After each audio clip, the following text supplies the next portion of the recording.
All right, Shalom. First and foremost, I would like to give all praise, honor, and glory unto Yahweh, Bahashem Yahweh Shai, Bahashem Rakakwadash. Double honors unto the apostles and the elders of GMS who rule well, teach well, being great examples towards younger brothers. And peace and blessings, salutations to the hopeful lake out there pushing His word in truth and in sincerity across the four winds in the name of Yahweh Bahashem Yahweh Shai.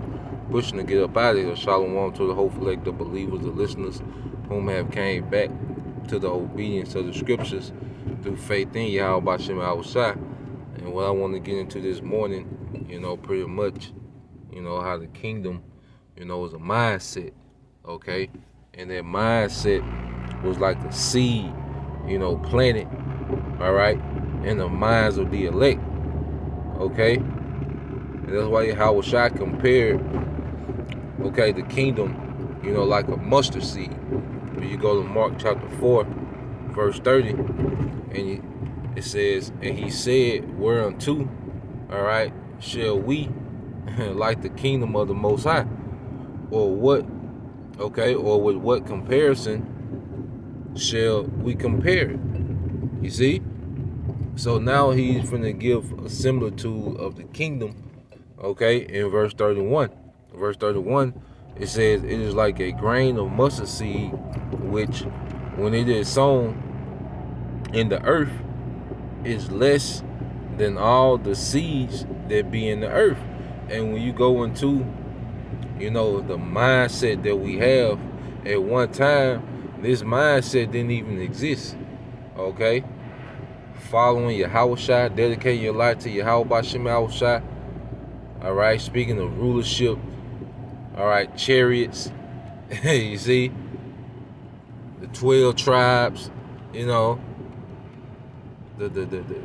chart with the 12 tribes. Like, it was a time where none of these things, okay, existed, all right, to the elect in this lifetime. Like, we wasn't born with this, man. It was a seed planted within us. This way of thinking didn't exist for a time period, man. Okay? Going back to Elder Abba Bivens, you had Jake that knew that they was Israelites, okay? And pretty much had that Judaism, energy. But it was Elder Abba Bivens that really went into Yahweh Shai. And that's when that seed was planted. But everything, Yahweh Shai is that chief cornerstone. And that's where the minds, all right, of Israel really started changing when Yahweh Shai was brought on the scene, man. Going back into it. And it says, but when it is sown, it groweth up and becoming greater than all herbs, okay? Hey, greater than all these other doctrines that have sprung up out of the earth, man. Because you look at the doctrine that we have, it's gonna be the last doctrine standing. Christianity makes no sense right now. Okay, you can't make it make sense. Islam doesn't make sense right now. All right, Hindu, Buddha, none of these other philosophy that have sprung up out of the earth makes sense. Scientologists, okay, but when you go into the scriptures, it's narrating what's happening through prophecy, man. Okay? And it says, it groweth up and become greater than all herbs, and shooteth out great branches, so that the fowls of the air may lodge under the shadow of it. Okay? So that the fowls of the air may lodge under the shadow of, man, that's the believers. They're able to come, to these trees of truth. A brother is likened unto a tree of truth. You see? A sincere man that's attached to Yahweh Shai, that true vine, is likened unto a branch, per se, of truth, which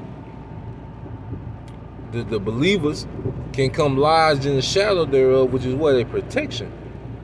Okay?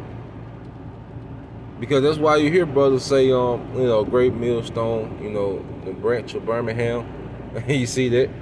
Great Millstone, branch of LA. All right? Because the truth has grown as a tree. You see? And the fires of the air, the believers are coming and lodging, okay, in these different branches, man. All right? And being what? Covered by this word, this shadow. All right? Because the shadow was what? A relief, all right, from affliction, the heat. You see? And we know we coming into some crucial times, man.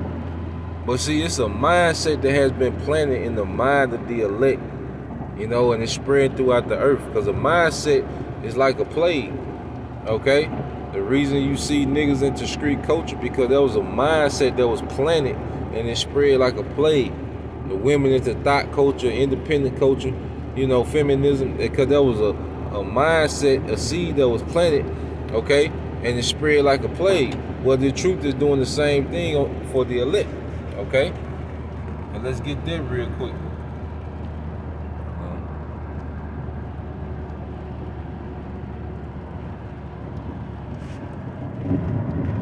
All right, this is the book of 2nd Esdras, chapter 6, verse 27.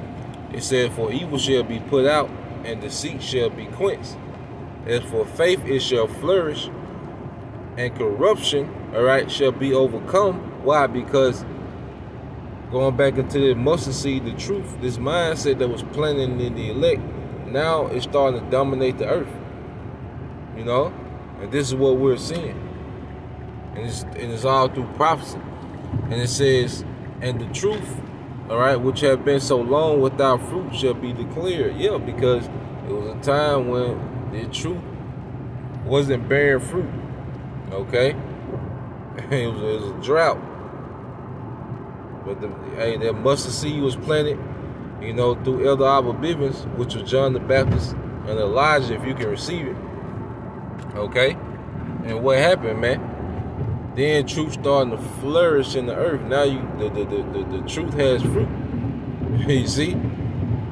So the kingdom begins with a mindset that was planted, okay, by Yahweh Bashim Yahushua in the minds of the elect.